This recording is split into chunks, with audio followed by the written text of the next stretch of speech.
స్థాయిలో కులగణన చేశారు ఇక్కడ కాంగ్రెస్ ప్రభుత్వము.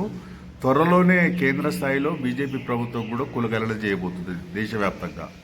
అయితే ఈ కులగణన లెక్కలు వచ్చిన తర్వాత ఎవరికి నిజంగా ఇంప్లిమెంట్ చేస్తారు, చిత్తశుద్ధి ఎవరుందనే త్వరలో తేలబోతుంది.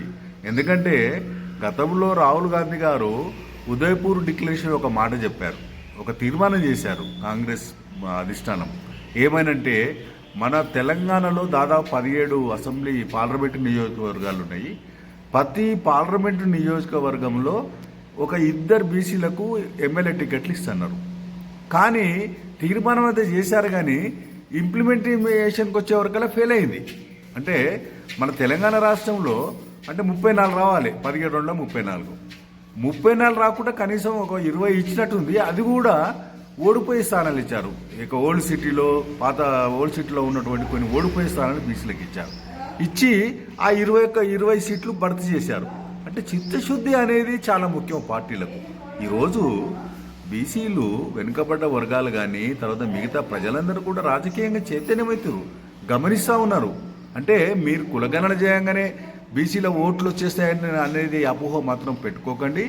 మీరు ఎప్పుడైతే ఇంప్లిమెంటేషన్లో పాస్ అవుతారో, సక్సెస్ అవుతారో, అప్పుడే మరి కాంగ్రెస్ ప్రభుత్వాన్ని కానీ బీజేపీ ప్రభుత్వాన్ని నమ్ముతారు.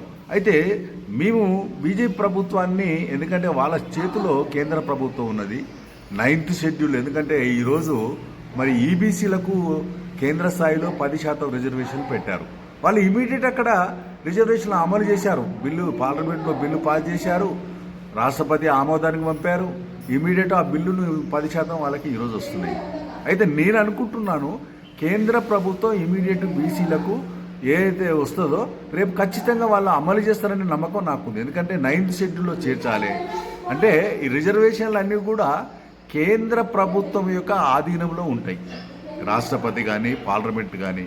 కాబట్టి నేను అనుకుంటాను ఖచ్చితంగా బీజేపీ ప్రభుత్వం ఖచ్చితంగా అమలు చేస్తారని అనుకుంటున్నాను. ఒకవేళ బీజేపీ ప్రభుత్వం అమలు చేయకపోతే ఖచ్చితంగా ఈ దేశంలో బీసీలు ఖచ్చితంగా గుణపాఠం చెప్తారు. బీసీ ఏదేమైనప్పుడు కూడా మీరు కులగణన చేయడం కాదు.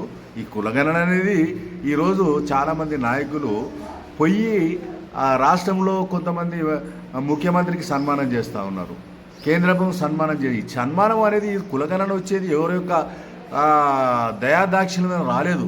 ఎన్నో సంవత్సరాలుగా మాలాంటి వాళ్ళు పోరాటాలు చేయడం వల్ల ఈరోజు కేంద్ర రాష్ట్ర ప్రభుత్వాలు ఈ వర్గాల యొక్క లెక్కలు తీస్తున్నారు. కానీ ఎవరు దయాదాక్షిణ్యం ఎవరికి సన్మానం చేయవలసిన అవసరం లేదు. కాబట్టి ఒకటే చెప్తాను, కాంగ్రెస్ ప్రభుత్వం అయినా బీజేపీ ప్రభుత్వం అయినా మీరు చేసిన తర్వాత ఖచ్చితంగా అమలు చేయండి. అమలు చేసినప్పుడే ఖచ్చితంగా ఈ వర్గాలు ఖచ్చితంగా బీజేపీని కాంగ్రెస్ను నమ్ముతారు. కానీ నేను అనుకుంటాను ఖచ్చితంగా కేంద్ర ప్రభుత్వం, మోడీ ప్రభుత్వం ఖచ్చితంగా ఈ యొక్క ఇంప్లిమెంటేషన్ ఖచ్చితంగా చేస్తారని నమ్ముతున్నాను. ఒకవేళ చేయకపోతే 2 పార్టీలను కూడా నమ్మనటువంటి పరిస్థితి వస్తుంది ఈ బీసీలు. ఓకే.